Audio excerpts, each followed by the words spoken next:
This is Rutendo Matinyarare saying something that elections in Zimbabwe are rig-proof. Well, that's according to his explanation. But let's just listen to a snippet of him saying that elections in Zimbabwe are rig-proof, as you can see on the screen. Possible for you to steal elections in Zimbabwe by stuffing ballots. You see, ever since 2000, when sanctions were imposed on Zimbabwe to ensure that they can remove the Zimbabwean government through an opposition vote, there's been a lot of disputed elections.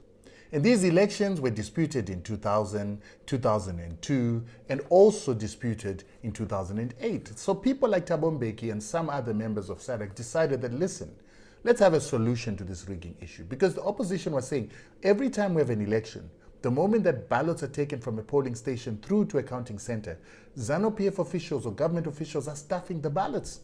And because of that, we don't trust the results that come up. So people like Thabo Mbeki said, so from now onwards, we are not going to have the transportation of ballot boxes. But how it's going to work is this. We're going to have a polling station. At the polling station, you're going to have ZEC officials together with government officials, the police, and you're going to have agents of each political party, monitors of political parties, and even civil society. Then you're going to have observers and international observers, including intelligence agents of those people that are staffed in these observer missions, plus you're going to have the media. And these people are going to become an oversight mechanism, an auditing mechanism of the election. This was accepted in Zimbabwe. So what now would happen is that when a polling station is opened, all these people that I've told you about, we include the observers, the media, and the agents of each of the political parties meet. The ballot box comes, they look at the ballot box to see that it's not stuffed. They look at the ballot paper, they look at the ink, they look at the pens, they look at everything. When they are happy that these things are authentic, then the election process begins. Those agents, those observers, they can begin to document anything. They can count the number of people coming into the polling station. They can look at their behavior. They can record anything that they feel is irregular. But at the end of the election, if they feel that everything was okay, then a counting process happens and begins in front of all these people. The police, ZEC, government officials, and these observers and the agents of the opposition, plus the media, are all there. The counting of the ballots begins, they choose which one is for which is a spoiled ballot, and they throw away anything that they feel is not right. Once they have accepted this process, then they take out this form. And then this form is filled. It's got the parties, it's got the official who's doing this, plus witnesses who sign here. And then, if the parties are happy, then you have the parties that have won. The first two or first three are put here, and then they put their signatures to say, we accept the result. Once that happens, there is a stamp that is put there. Immediately, a copy of this, an audited document that is audited by all these stakeholders that I've told you about, is put into the ballot box and sealed in front of these people. And then a copy is taken, put on the outside, so that the public, the media, anybody can take pictures and begin to record what it is that each and every polling station is recording. Then each and every of the officials of the political parties is given a copy. One is sent to the head office, to the regional office, to the provincial office, and eventually to the national office. Then there is a record of what has happened in a polling station, and to confirm that there was a free and fair election in terms of counting.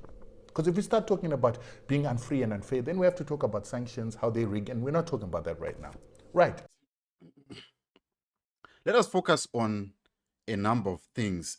First, we want to talk about the three things that were mentioned in the report that Nevas Mumba published in the report. And then to refute what Rutendo Matinyarare is saying, that the elections for ZANU-PF are rig-proof. First of all, let's talk about intimidation. In the report that was released by Nevas Mumba, he spoke about the intimidation of people. That in itself is part of rigging. And I don't want to depend on Nevas Mumba's report. Let us see this video that I published a few weeks ago, whereby a ZANU-PF member is saying, we are going to catch you and we are going to know where you have voted. And we've actually devised a mechanism of you not being able to vote for the opposition. Let us take a listen. Dungwerongondo mchinda kunovhota ndika. Zvawavhota kare takanga tisinganyai kuzviziva ndika. Asi gwendo kunotozviziva. Amen. Paunopinda uchipuwa chikadhi chako chaichikwa peach blue nehameno chimwe kala taugwa ndika. Green. Unenge uchipuwa chine nhamba. Iwe uchibate mwene wacho uchiverenge uchaona chine nhamba. Amen. Mondizvisa? Iwe mwene wacho uchibate uchaona chine nhamba. Namba iyoyo ndo namba yako. Paunonovhota paya uchiti ndarasisa apa wandizindo ndamboisa pana munangagwa pana chamisa ndakuona kuti vanochiziva here uchingonoti tsepeta ndika wapedza hako zvekuvhota wononyoresa kuti aiwa ini kadhi rangu ranga ri namba 122 ndo pandavhota ndiri handizvo mapepa anenge achiikwa achiinda pasi andika pavanonoverenga paya mozova vanoita sei vanokutura chii zvazvinoreva izvo wagara ari pokutanga unoramba ari pokutanga nondo panotanga kuraviwa. Voverenga isu maajenzi edu ani makavati kwai maajenzi akaenda kuchikoro kunotrenewa vakadzidziswa nevanhu vakabva kuHarare kuti iwe basa rako nderekuti chikadhi choga choga chinenge chabuda chakanyora kuti triple C chinzi triple C ongorora kuti inhamba ani wonyora pasi wonyarara. Saka ajenda arimo manenge achiti namba 82 namba 78 yanga iri triple C handizvo vobuda woenda hakubudi zita remunhu handika namba yako inonobuda uko handiwanyoresa kuti 77 nokuti hapagoni kuita ma77 maviri todoziva kuti pakati penyu muri vaviri tobva netsotsi. Saka endai munoita chitsotsi asi chobaho hamunangagwa woye. Proof number one. Number two, on the part of intimidation, part of the report, you know what FAR's leader said.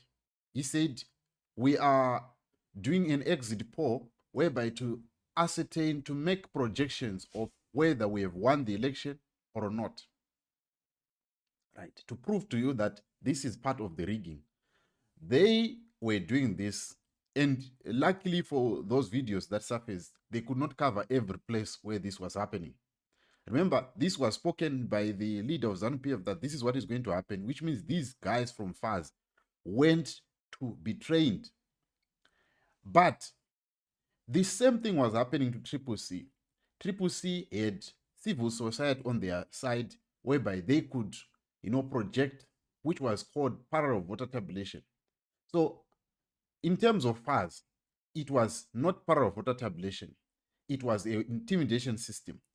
But Triple C was doing a parallel voter tabulation, which is prescribed by ZEC, according to the video that I published, whereby Priscilla Chigumba said that 10 civil society can be gathered together so that they can have a own parallel voter tabulation. And after that parallel voter tabulation, you can then compare it with ZEC's numbers.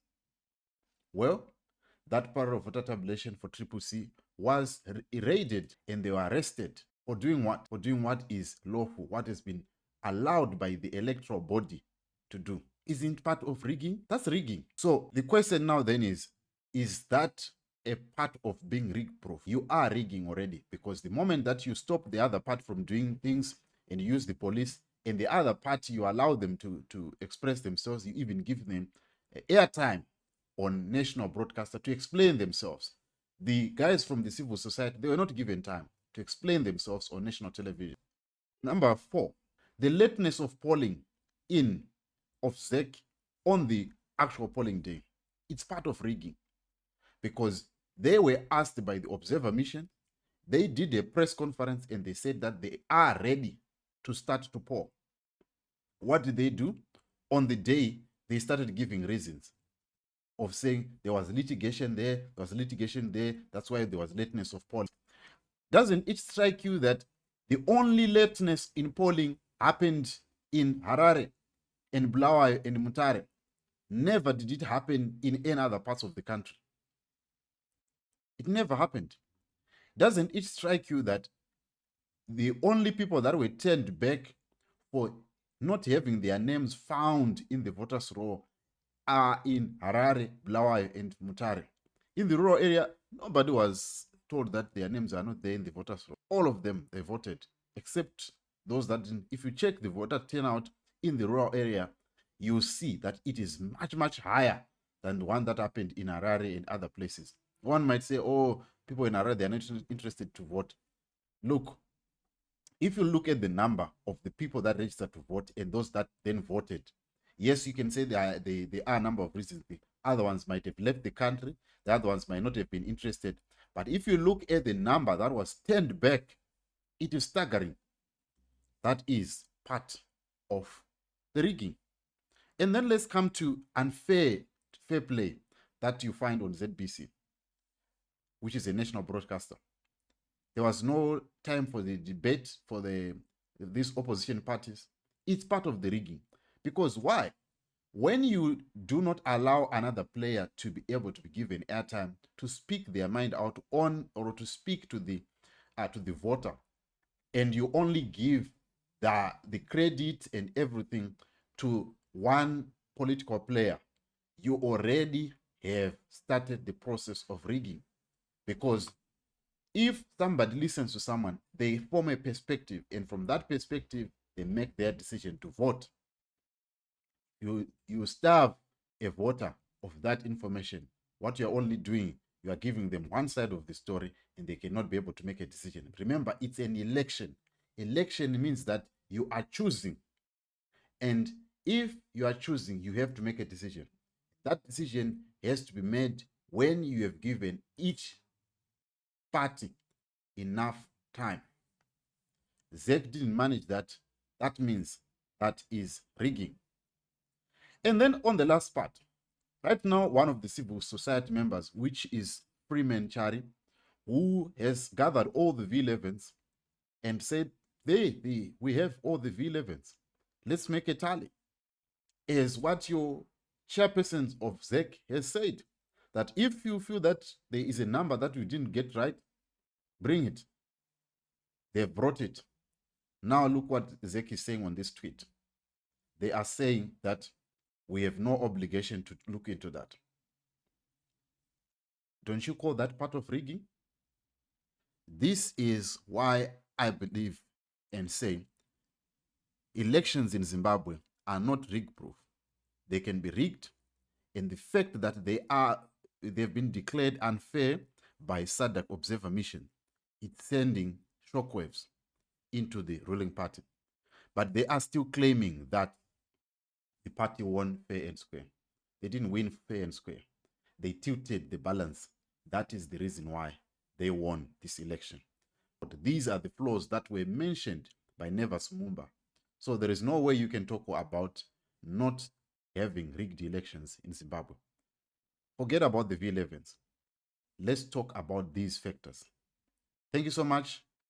It's coming from a place of love, my brother Rutendo Matinyarare, but this is the truth, that elections in Zimbabwe are not rig-proof. They can be rigged. And these are the factors. And it's just some of the factors. Some of them I've not even spoken about them. Thank you so much for watching. Please subscribe and share this video with your family and friends.